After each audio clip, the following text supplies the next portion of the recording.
முக்தி நெறி அன்பர்கள் அனைவருக்கும் அன்பான வணக்கம்.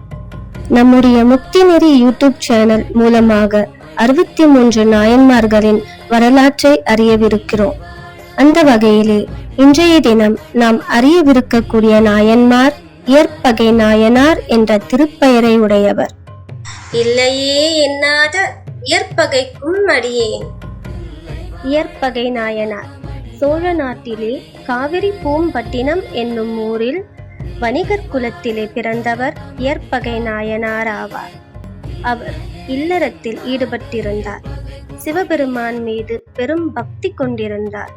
சிவனடியார்கள் மீதும் பேரன்பு கொண்டிருந்த இவர் தம்மை தேடி வரும் அடியவர்கள் எதை கேட்பினும் அதை தயங்காது வழங்கி வந்தார்.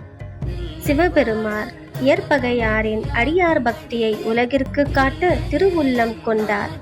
மறுகணமே திருநீறு அணிந்த வேதியர் கோலம் கொண்டார். இயற்பகையாரின் வீட்டிற்கு வந்தார்.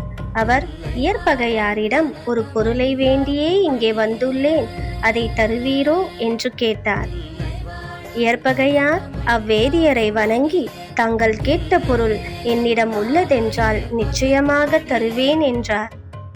வேதியரும், நான் உன் மனைவியைத்தான் வேண்டுகிறேன், அவளை எனக்கு தருவீரோ என்று கேட்டார்.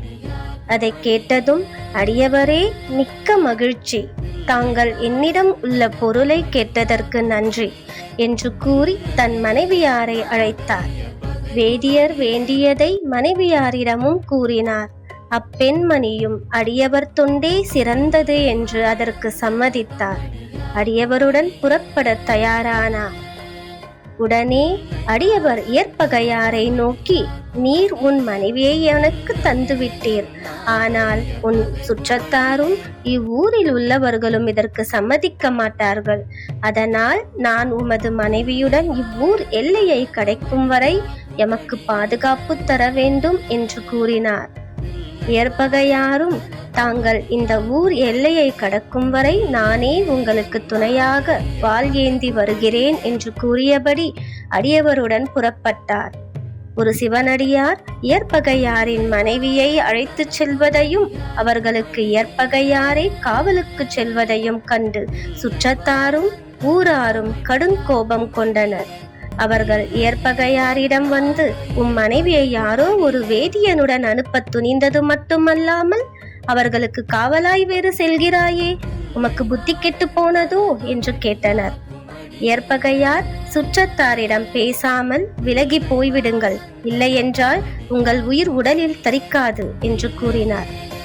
சுற்றத்தாரும் நாயனாரை நோக்கி, மனைவியை வேற்று மனிதருடன் அனுப்பிவிட்டு வீரம் பேசுகிறாயே, உமக்கு நாணமாக இல்லையா?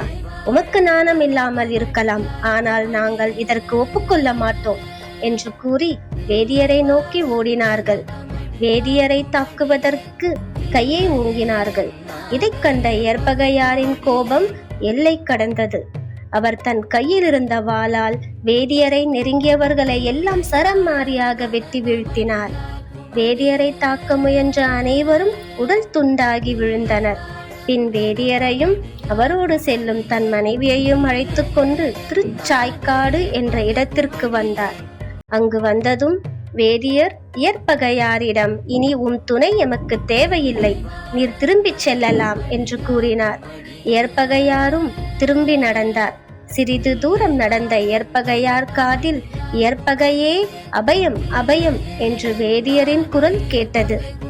வேதியருக்கு மீண்டும் இவ்வூர் மக்களால் ஆபத்து ஏற்பட்டிருக்குமோ என்று பதைத்த இயற்பகையார் திரும்பி வேதியரை நோக்கி ஓடினார்.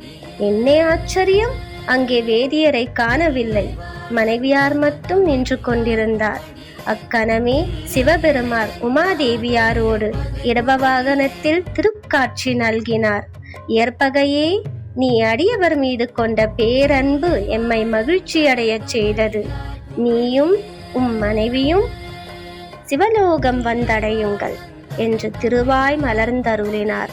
இயற்பகை நாயனாரும் அவரது மனைவியாரும் பிறவி பெருங்கடல் கடந்தனர். சிவலோகம் சென்றடைந்தனர். நன்றி.